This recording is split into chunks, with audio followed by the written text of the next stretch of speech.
Welcome back into your Alaska. Joe Cook here with your local Tuesday Sportscast. The Alaska Nannox Hall of Fame class for 2015 was announced today by the athletic department. Basketball and hockey greats are in this year's 4-member class.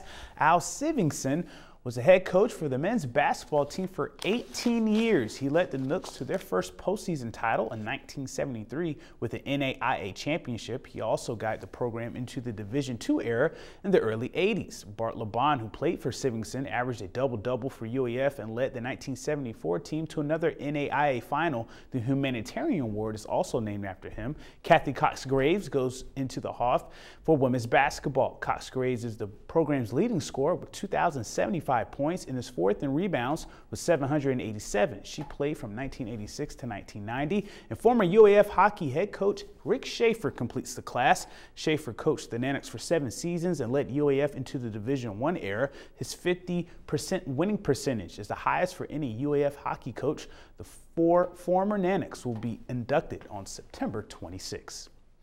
Switching to high school sports, football kicks off the fall season for interior athletics. A number of sports will be starting right after football. The high school tennis season starts next Tuesday, August 18th. North Pole comes in as the defending Mid-Alaska Conference champions. West Valley's Jared Lees right there enters his final season and will try to get an elusive state title. He hasn't lost a MAC game in his career.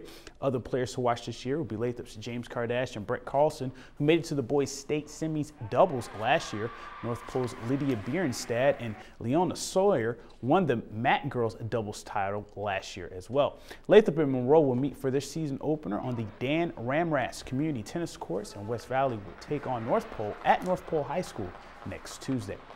And the high school cross-country running season starts with a preseason run this Saturday. The West Valley Wolfpack will host the annual West Valley Invitational at the West Ridge Trails. The race starts at 10:30 for varsity girls and 11 for varsity boys. Freshmen, they're going to run at 10 a.m. The West Valley boys finished 3rd at last year's state meet after winning their 8th regional title in 9 years.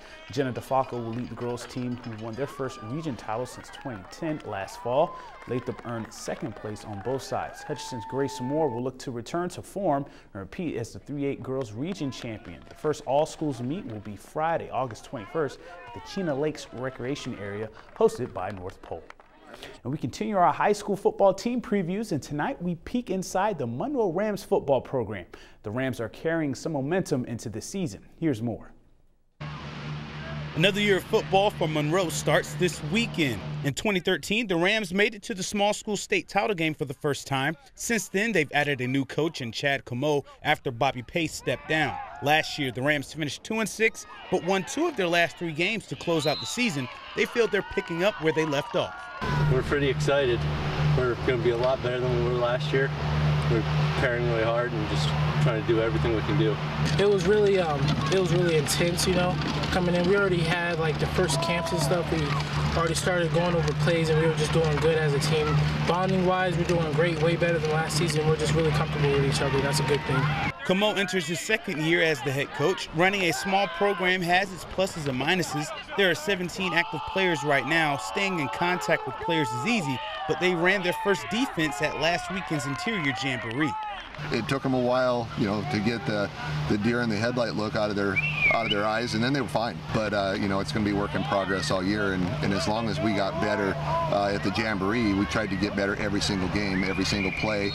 Brian Meyer, a senior, will take over at quarterback, and offensively, the Rams are led by junior running back Caleb Thomas, who ran for over 600 yards and 10 touchdowns as a sophomore. Whatever my coach puts me out, I'm ready to work, or they need me to have 50 carries a game, I'm ready to have 50 carries a game because I just want to play for them. He takes a lot of the attention, and then when they're focused on him, it gives us opportunities to get the ball and move down the field. With the new offense that we've put in, we seem to be moving the ball real well. And as long as we don't have any major breakdowns on that front line, then we should be all right. Monroe will host Seward this Saturday at 1 o'clock on Kiwanis Field for their season opener. Joe Cook reporting. And that's a wrap for sports tonight. Mike Schultz is up next with your full weather forecast, and we'll catch you next time.